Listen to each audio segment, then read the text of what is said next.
Right. మరి ఇది అటు మహారాష్ట్రలో ఏపీ డిప్యూటీ సీఎం హవా కొనసాగుతోంది. మహారాష్ట్రలో మహాయుతి కూటమికి మద్దతుగా పవన్ కళ్యాణ్ విస్తృతంగా ఎన్నికల ప్రచారం నిర్వహించారు. పవన్ కళ్యాణ్ పర్యటించిన ప్రాంతాల్లో పోటీ చేసిన అభ్యర్థులు కౌంటింగ్లో దూసుకుపోతున్నారు.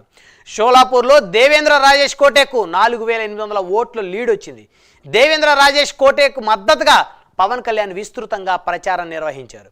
మా ఏపీ ఇన్పుట్ ఎడిటర్ టీవీరావు దీనికి సంబంధించినటువంటి మరిన్ని వివరాలు అందిస్తారు. టీవీరావు, చెప్పండి. జనసేన అధినేత ఏపీ డిప్యూటీ సీఎం ప్రచారం చేసినటువంటి ప్రాంతాల్లోని అభ్యర్థులు భారీ విజయం దిశగా ముందుకు దూసుకువెళ్తున్నట్టు స్పష్టంగా అర్థమవుతుంది. బ్రహ్మనాయుడు, ఈ మహారాష్ట్రలో ఫలితాలు వెల్లడి అయినప్పటి నుంచి కూడా ఒక వినూత్నమైన రీతిలో ప్రధానంగా 100% స్ట్రైక్ రేట్తో ఎక్కడ తాను ఏదైతే పవన్ కళ్యాణ్ ఎక్కడ పోటీ చేస్తే అక్కడ పూర్తి స్థాయిలో మెజారిటీ దిశగా దూసుకుపోతున్నటువంటి పరిస్థితి. అన్ని ప్రాంతాల్లో కూడా దాదాపుగా 6 ప్రాంతాల్లో 6 నియోజకవర్గాల్లో పర్యటించినటువంటి పవన్ కళ్యాణ్ దాదాపుగా అక్కడ ఉన్నటువంటి తెలుగువారు 15 లక్షల నుంచి 20 లక్షల వరకు ఉన్నటువంటి తెలుగువారిని పూర్తిగా ప్రభావితం చేశారనేటటువంటిది ఇప్పుడు తాజాగా రూఢి అయింది. అంతేకాకుండా పక్కన ఉన్నటువంటి మరాఠా ప్రాంతాల్లో కూడా పవన్ కళ్యాణ్ వచ్చి పర్యటించాలి అని వినతులు కూడా అప్పట్లో అందాయి. అయితే సమయాభావం కారణంగా పవన్ కళ్యాణ్ 2 రోజుల పర్యటనే షెడ్యూల్ ఖరారు చేసుకున్నటువంటి పరిస్థితి. అందుకు అనుగుణంగానే అక్కడ పర్యటనలు కూడా పూర్తయ్యాయి. ఈ పర్యటనల కాలంలో ఏదైతే అభ్యర్థులు ఏదైతే వీడియో సందేశాలను కూడా ఆయా ప్రాంతాల్లో మరాఠా ప్రాంతాల్లో ఆయా భాషల్లోనే వీడియో సందేశాలను కూడా సేకరించుకొని ఆయా ప్రాంతాలకు ఇవ్వడం జరిగింది. మరి ఆయా మరాఠా ప్రాంతాల్లో ఈ వీడియో సందేశాలు విస్తృతంగా చక్కర్లు కొట్టాయి, పెద్ద ఎత్తున వైరల్ అయ్యాయి. అట్లా ఈ విధంగా చూస్తే మహారాష్ట్ర వ్యాప్తంగా 10 నుంచి 12 కోట్ల మంది జనాభా ఉన్నటువంటి ఆ ప్రాంతంలో ఈ మొత్తం మీద కోటి మంది ఓట్లు అంటే ఓటర్ల విషయానికి వస్తే 6 నుంచి 7 కోట్లే ఉంటాయి. మరి 1 కోటి మంది వరకు ఖచ్చితంగా ప్రభావం చూపారనేటటువంటిది ఇప్పుడు అంచనాలు వస్తున్నాయి. సర్వేల్లో కూడా పవన్ కళ్యాణ్ పర్యటించిన ప్రాంతాలపై ప్రధానంగా ఒక సర్వేలు కూడా కొనసాగాయి. ఈ సర్వేల్లో కూడా ఏదైతే పవన్ కళ్యాణ్ ఆయా ప్రాంతాల్లో పర్యటించడం వల్ల ప్రతి ఒక్క అభ్యర్థికి 5 నుంచి 10,000 మెజారిటీ కన్ఫామ్ అనేటటువంటిది కూడా సర్వేలు కూడా వెల్లడించినటువంటి సమాచారం.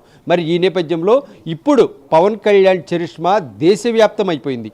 మరి ఈ సందర్భంగా ఏదైతే హిందుత్వవాదం పక్షాన ఆయన నిలబడి హిందుత్వవాదాన్ని కాపాడుకుంటూనే పరమత సహనం పాటిస్తూనే ఇతర మతాలు ఏ సమస్యలో ఉన్నా కూడా వారి కోసం కూడా పోరాడతానని అందరి మనసులు దోచుకునే విధంగా ఆయన వ్యవహరించిన తీరు మహారాష్ట్ర వ్యాప్తంగా పెద్ద ఎత్తున చర్చనీయాంశమైంది. మరి ఈ నేపథ్యంలో ఇప్పుడు ఫలితాలను చూస్తే ఔరా అనేటటువంటి సిచ్యువేషన్ అక్కడ క్లియర్గా కనిపిస్తుంది. పవన్ కళ్యాణ్ లెగసీ ఇక్కడ ఎంతగా ప్రభావితం చేస్తుందా అనేటటువంటిది నిజంగా ఎన్డీఏలో ఉన్నటువంటి పార్టీలు కూడా ఊహించలేకపోయాయి.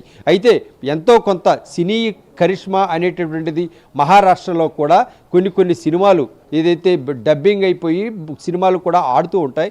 అయితే ఒక డబ్బింగ్ సినిమాలో చూసేటటువంటి పవన్ కళ్యాణ్ ఒక నటుడిగా చూశారు.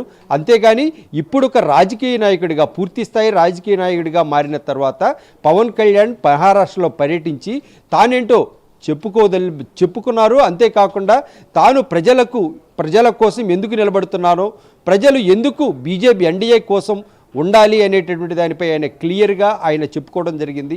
అంతేకాకుండా ప్రజల్లో ఉన్నటువంటి యాటిట్యూడ్, హిందుత్వం పట్ల ఉన్నటువంటి యాటిట్యూడ్ అనేటటువంటిది అది అస్తిత్వంగా కొనసాగాలి అనేటటువంటి దానిపై ఆయన ఇచ్చినటువంటి వివరణలు అందరి మనసు దోచాయి కూడా. మరి ఇందుకు సంబంధించి ఆయన ఏదైతే తెలుగు వారికి మాత్రమే అక్కడ పరిమితం కాలేదు, ఆయన చెప్పినటువంటి ఏవైతే ఆయన చెప్పారో ఆ వాగ్బాణాలన్నీ కూడా మహారాష్ట్ర మొత్తం కూడా వ్యాపితమయ్యాయి.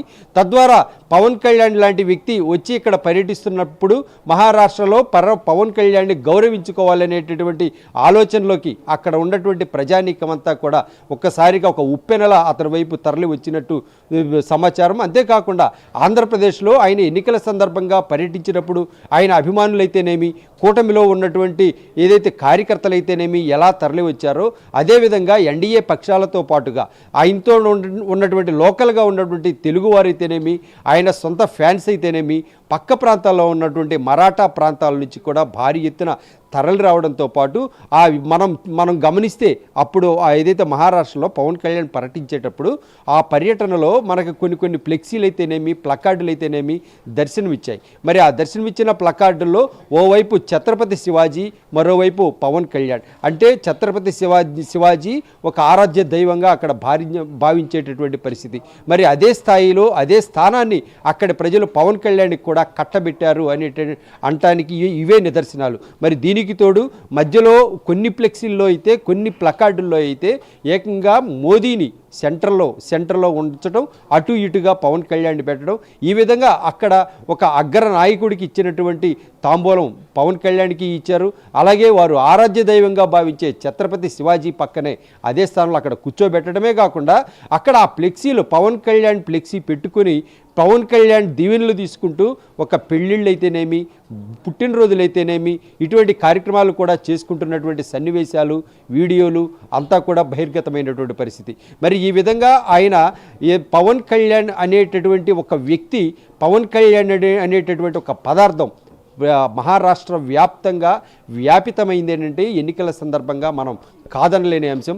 అంతేకాదు అక్కడ ఎన్డీఏకి దొరికినటువంటి ఒక తురుపు మొక్క అయితేనేమి, ఒక బ్రహ్మాస్త్రం అయితేనేమి, ఇటువంటి విధంగా ఇప్పుడు మహారాష్ట్ర మొత్తం కూడా గగ్గోలు పెడుతున్నటువంటి ఈ సమాచారాన్ని చూస్తే ఇప్పుడు ఎన్డీఏ పక్షాలకు కూడా నమ్మలేనటువంటి పరిస్థితి. ఇది నిజంగా పవన్ చరిష్మాతోనే ఇది సాధ్యమైంది. గతంలో మహారాష్ట్రలో చూస్తే కాంగ్రెస్కు పెద్ద ఎత్తున భారీ మెజారిటీ వచ్చినటువంటి ప్రాంతం అది. కాంగ్రెస్ అగ్రస్థాయిలో కొనసాగినటువంటి ప్లేస్ నుంచి ఈ రోజున కాంగ్రెస్ చాలా కిందికి దిగజారింది. మరి ఇప్పుడు అక్కడ ఉన్నటువంటి పరిస్థితి చూస్తే ఏకంగా బీజేపీ పక్షమే ఎక్కువగా అత్యధిక స్థానాలు. అంటే ఏకంగా హిందుత్వాన్ని అక్కడ భుజానికి ఎత్తుకున్నటువంటి ఏ పార్టీ అయితేనేమి ఆ పార్టీలకు పెద్ద ఎత్తున పట్టం కట్టినటువంటి పరిస్థితి. మరి ఇప్పుడు పవన్ కళ్యాణ్ కూడా హిందుత్వవాదాన్ని భుజానికి ఎత్తుకోవడం అయితేనేమి ఇతరత్ర అంశాలు అక్కడ జతకూడాయి. మరి దీనికి తోడు కొన్ని మేనిఫెస్టోలో ప్రకటించినటువంటి లాండ్రీ బెహన్ అయితేనేమి ఇటువంటి కొన్ని మహిళలకు 1500 నుంచి 2100కు పెంచుతామన్నటువంటి వాగ్దానాలు అయితేనేమి ఇవన్నీ కూడా బాగా వర్కౌట్ అయినటువంటి పరిస్థితి. మరి ఇందుకు సంబంధించి తాము 3000 రూపాయలు పెంచుతామని ఇటువైపు చెప్పినా కూడా అక్కడ వినలేదు. ఎందుకంటే ఓవైపు ఇక్కడ ఇంప్లిమెంట్ అయినటువంటి పథకాలు అయితేనేమి పవన్ కళ్యాణ్ పవర్ ఏదైతే సుడిగాలి పర్యటనలు అయితేనేమి ఇవన్నీ కూడా కలిసి వచ్చినటువంటి అంశాలు. దీంతో అప్రతిహతంగా ఎన్డీఏ కూటమి దూసుకుపోతున్నటువంటి పరిస్థితి. ఇందులో పవన్ సునామీ కళ్లకు కట్టినట్టు కనిపిస్తోంది. మరి ఈ విషయాన్ని ఎవరు కాదనలేని విషయం Brahmanaidu. Right, thank you TV Rao. Right, ఎన్నికల ఫలితాలకు సంబంధించి మహారాష్ట్ర, జార్ఖండ్ ఫలితాలకు సంబంధించి మరిన్ని అప్డేట్స్ కొనసాగుతూనే ఉంటాయి. చూస్తూనే ఉండండి. Keep watching prime news.